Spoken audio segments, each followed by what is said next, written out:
ГСП онлайн. Городские новости сейчас.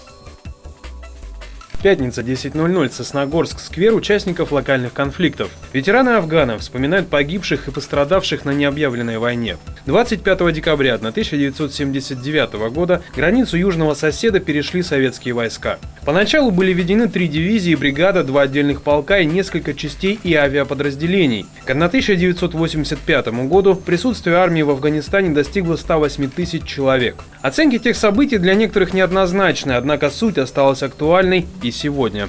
Но то, что мы туда вошли, нам объяснили тогда, что мы защищаем южные рубежи нашей страны. Сейчас мы в Сирии защищаем южные рубежи нашей страны, потому что оттуда пойдет ИГИЛ, тогда Талибан.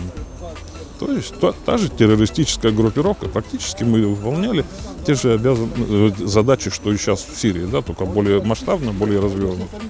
Более 13 тысяч воинов погибли на земле южного соседа, гораздо больше были ранены. Необъявленная война длилась 9 лет, 1 месяц и 19 дней. В память о всех тех, кто честно отдал долг родине, 25 декабря 2015 года возложили цветы к памятному монументу в Сосногорске и черному тюльпану в Ухте.